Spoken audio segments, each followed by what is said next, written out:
Hi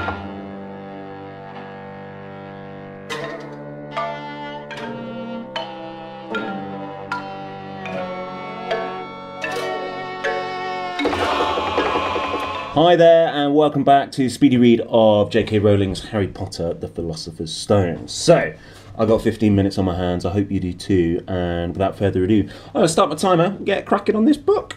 Okay, here we go. Let's have a Speedy Read. If anyone looked out of their window now, even beady-eyed Mrs. Dursley, they wouldn't be able to see anything that was happening down on the pavement. Dumbledore slipped the putter-outer back inside his cloak and set off down the street towards number 4, where he sat down on the wall next to the cat. He didn't look at it, but after a moment he spoke to it. "Fancy seeing you here, Professor McGonagall." He turned to smile at the tabby, but it had gone. Instead, he was smiling at a rather severe-looking woman, who was wearing square glasses, exactly the shape of the markings the cat had around its eyes. She too was wearing a cloak, an emerald one. Her black hair was drawn into a tight bun. She looked distinctly ruffled. "How did you know it was me?" she asked. "My dear Professor, I've never seen a cat sit so stiffly." "You'd be stiff if you'd been sitting on a brick wall all day," said Professor McGonagall. "All day? When you could have been celebrating? I must have passed a dozen feasts and parties on my way here." Professor McGonagall sniffed angrily. "Oh yes, everyone's celebrating all right," she said impatiently. "You'd think they'd be a bit more careful. But no, even the Muggles have noticed something's going on. It's on their news." She jerked her head back at the Dursleys' dark living room window. "I heard it. Flocks of owls, shooting stars. Well, they're not completely stupid.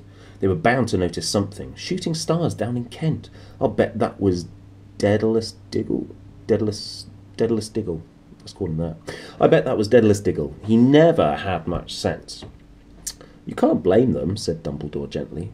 "We've had precious little to celebrate for 11 years. "I know that," said Professor McGonagall irritably, "but that's no reason to lose our heads. People are being downright careless, out on the streets in broad daylight, not even dressed in Muggle clothes, swapping rumours." She threw a sharp sideways glance at Dumbledore here, as though hoping he was going to tell her something, but he didn't, so she went on. "A fine thing it would be if, on the very day you-know-who seems to have disappeared at last, the Muggles found out about us all. I suppose he really has gone, Dumbledore." "It certainly seems so," said Dumbledore. "We have much to be thankful for. Would you care for a sherbet lemon?" "A what?" "A sherbet lemon. They're a kind of Muggle sweet I'm rather fond of." "No, thank you," said the Professor McGonagall coldly, as though she didn't think this was the moment for sherbet lemons. "As I say, even if you-know-who has gone. My dear Professor, surely a sensible person like yourself can call him by his name. All this you-know-who nonsense for 11 years, I've been trying to persuade people to call him by his proper name. Voldemort." Professor McGonagall flinched, but Dumbledore, who was unsticking 2 sherbet lemons, did not seem to notice. "It all gets so confusing if we keep saying you-know-who. I've never seen any reason to be frightened of saying Voldemort's name." "I know you haven't," said Professor McGonagall, sounding half exasperated, half admiring. "But you're different. Everyone knows you're the only one oh, all right, Voldemort was frightened of." "You flatter me," said Dumbledore calmly. "Voldemort had powers I will never have." "Only because you're too, well, noble to use them." "It's lucky it's dark. I haven't blushed so much since Madame Pomfrey told me she liked my new earmuffs." Professor McGonagall shot a sharp look at Dumbledore and said, "The owls are nothing to the rumours that are flying around. You know what everyone's saying, about why he's disappeared, about what finally stopped him." It seemed that Professor McGonagall had reached the point she was most anxious to discuss. "I've got a tickle." "Excuse me. I have got a tickly nose."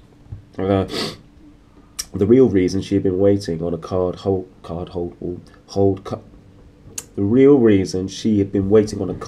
wall all day, for neither as a cat nor as a woman had she fixed Dumbledore with such a piercing stare as she did now. It was plain that whatever everyone was saying, she was not going to believe it until Dumbledore told her it was true. Dumbledore, however, was choosing another sherbet lemon and did not answer. What they're saying, she pressed on, is that last night Voldemort turned up in Godric's Hollow. He went to find the Potters. The rumour is that Lily and James Potter that they're dead. Dumbledore bowed his head.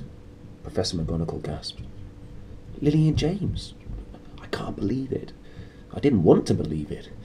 Oh, Albus. Dumbledore reached out and patted her on the shoulder. I know, he said heavily. Professor McGonagall's voice trembled as she went on. But that's not all. They're saying he tried to kill the Potter's son, Harry. But he couldn't. He couldn't kill that little boy. No one knows why or how, but they're saying that when he couldn't kill Harry Potter, Voldemort's power somehow broke, and that's why he's gone. Dumbledore nodded glumly. It's true, faltered Professor McGonagall. After all he's done, all the people he's killed, he couldn't kill a little boy. It's just astounding. All the things to stop him, but how in the name of heaven did Harry survive? We can only guess, said Dumbledore. We may never know. Professor McGonagall pulled out a lace handkerchief and dabbed her at her eyes beneath her spectacles. Dumbledore gave a great sniff, like me, as he took a golden age watch from his pocket and examined it. It was a very odd watch. It had 12 hands but no numbers. Right. This is ridiculous. I only got 15 minutes and my nose is getting in the way of a good story. So I do apologise. I hope this is the last time I have a little tickle on my nose. But it's apt that Dumbledore says as well. Okay. Well, he took a golden watch from his pocket and examined it. It was a very odd watch. It had 12 hands, but no numbers. Instead, little planets were moving around the edge. It must have made sense to Dumbledore, though, because he put it back in his pocket and said, Hagrid's late. I suppose it was he who told you I'd be here, by the way. Yes, said Professor McGonagall, and I don't suppose you're going to tell me why you're here, of all places. I've come to bring Harry to his aunt and uncle. They're the only family he has left now. You can't mean the people who live here, cried Professor McGonagall, jumping to her feet and pointing at number 4. Dumbledore, you can't. I've been watching them all day. You couldn't find 2 people who are less like us. And they've got this son. I saw him kicking his mother all the way up the street, screaming for sweets. Harry Potter, come and live here. It's the best place for him, said Dumbledore firmly. His aunt and uncle will be able to explain everything to him when he's older. I've written them a letter. A letter, repeated Professor McGonagall faintly, sitting back down on the wall. Really, Dumbledore, you think you can explain all this in a letter? These people will never understand him. He'll be famous, a legend. I wouldn't be surprised if today he was known as Harry Potter Day in the future. There will be books written about Harry. Every child in our world will know his name. Exactly, said Dumbledore, looking very seriously over the top of his half-moon glasses. It will be enough to turn any boy's head. Famous before he can walk and talk. Famous for something he won't even remember. Can't you see how much better off he'll be growing up away from all of that until he's ready to take it? Professor McGonagall opened her mouth, changed her mind, swallowed, and then said, Yes, you're right, of course. But how is the boy getting here, Dumbledore? She eyed his cloak suddenly, as though she thought he might be hiding Harry underneath it. Hagrid's bringing him. You think it wise to trust Hagrid with something as important as this? I would trust Hagrid with my life, said Dumbledore. I'm not saying his heart isn't in the right place, said Professor McGonagall grudgingly, but you can't pretend he's not careless. He does tend to... What was that? It was me sniffing. Turn the volume down. But this is life. Sniffles wait for no man when you've only got 15 minutes. You can't cut it out. Okay. A low rumbling sound had broken the silence around them, but it grew steadily louder as they looked up and down the street for some sort of headlight. It swelled to a roar as they both looked up at the sky, and a huge motorbike fell out of the air and landed on the road in front of them. If the motorbike was huge, it was nothing to the man sitting astride it. He was almost twice as tall as a normal man, and at least 5 times as wide. He looked simply too big to be allowed, and so wild. Long tangles of bushy black hair and beard hid most of his face. He had hands the size of dustbin lids, and his feet in their leather boots were like baby dolphins. In his vast muscular arms he was holding a bundle of blankets. "Hagrid," said Dumbledore, sounding relieved. "At last. And where did you get that motorbike?" "Borrowed it, Professor Dumbledore, sir," said the giant, climbing carefully off the motorbike as he spoke. "Young Sirius Black lent it to me. I've got him, sir." "No problems, were there?" "No, sir. House was almost destroyed, but I got him out all right before the muggles started swarming around. He fell asleep as we were flying over Bristol." Dumbledore and Professor McGonagall bent forward over the bundle of blankets. Inside, just visible, was a baby boy fast asleep. Under a tuft of jet-black hair over his forehead, they could see a curiously shaped cut like a bolt of lightning. "Is that where—" whispered Professor McGonagall. "Yes," said Dumbledore. "He'll have that scar forever." "Couldn't you do something about it, Dumbledore?" "Even if I could, I wouldn't.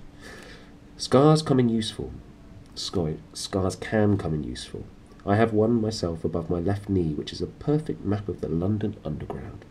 Well, give him here, Hagrid. We'd better get this over with."